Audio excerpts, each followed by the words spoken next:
আসসালামু আলাইকুম। স্বাগত জানাচ্ছি আমার ইউটিউব চ্যানেল আপন বারান্দায়। আজ একটু অন্যরকম ভিডিও শেয়ার করছি। আশা করছি আপনাদের উপকারে আসবে ভিডিওটি। ওজন নিয়ন্ত্রণ বা ওজন কমাতে বিভিন্ন রকম চেষ্টা আমরা করে থাকি। না খেয়ে ওজন নিয়ন্ত্রণ করার চেয়ে আমার মনে হয় খেয়ে নিয়ন্ত্রণ করাটা বেশি হেলদি। তাই সকালে কিংবা দুপুরে ওজন নিয়ন্ত্রণে রাখতে খেতে পারেন ওটস। তো চলুন দেখে নিই খুব সহজেই কিভাবে তৈরি করবেন খাবারটি। অনেকে অনেক রকমভাবে তৈরি করে, আমি এভাবেই করি। প্রথমে একটি পাত্রে 1/3 কাপ আমি ওটস নিয়ে নিয়েছি। এখন 2 মিনিট আমি টেলে নেব।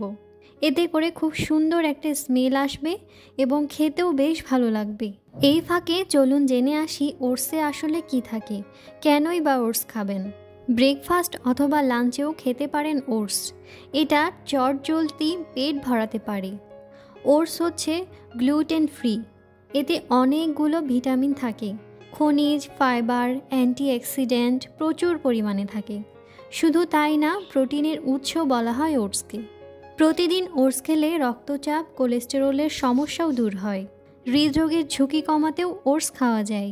ওটসে সলিউবল ফাইবার থাকে, তাই ডায়াবেটিকরাও খেতে পারেন।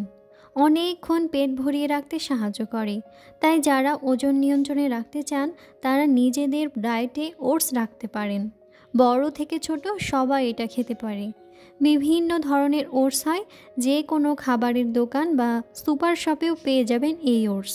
কথা বলতে বলতে আমি এটা টেলে নিয়েছি। এখন এখানে 1 কাপ দুধ দিয়ে দিচ্ছি। এরপর নাড়তে থাকতে হবে যতক্ষণ না গাঢ় হয়ে আসে। 1 চিমটি লবণ দিয়ে দিলাম। এখন এটাকে মাত্র 2 মিনিট রান্না করলেই হয়ে যাবে। পুরোপুরি গাঢ় হয়ে আসার আগেই নামিয়ে নিতে হবে, আর চুলার আঁচটা মিডিয়াম আঁচে রাখলেই ভালো হয়। এখন পর্যন্ত যারা আমার ভিডিওটি দেখছেন তারা চাইলে লাইক, কমেন্ট এবং শেয়ার করতে পারেন। ভিডিওটি ভালো লেগে গেলে অবশ্যই আমার চ্যানেলটি সাবস্ক্রাইবও করতে পারেন। আর এই চ্যানেলে প্লেলিস্ট রয়েছে, সেখানে আরও বিভিন্ন রকমের আলাদা আলাদা ভিডিও দেওয়া আছে, চাইলে সেগুলোও দেখে নিতে পারেন। ওটস রান্নাটা হয়ে গেছে, এবার পরিবেশনের পালা। আমি এখানে 1 চামচ মধু, কিছু স্লাইস করে কেটে রাখা কলা এবং কাঠবাদাম দিয়ে নিচ্ছি। আপনি চাইলে অন্য যে কোনো ফল নিতে পারেন। আমি যে পরিমাণ দেখিয়েছি এটা হচ্ছে একজনের জন্য। তো এই বিষয়ে যদি কোনো প্রশ্ন থেকে থাকে তাহলে অবশ্যই কমেন্ট করে জানাবেন। আজকের ভিডিওটি তাহলে এ পর্যন্তই। ভিডিওটি কেমন লেগেছে সেটা অবশ্যই জানাতে পারেন। আগামী ভিডিও দেখার আমন্ত্রণ জানিয়ে আজ এখানেই বিদায় নিচ্ছি। ভালো থাকুন, সুস্থ থাকুন। আল্লাহ হাফেজ। আসসালামু আলাইকুম।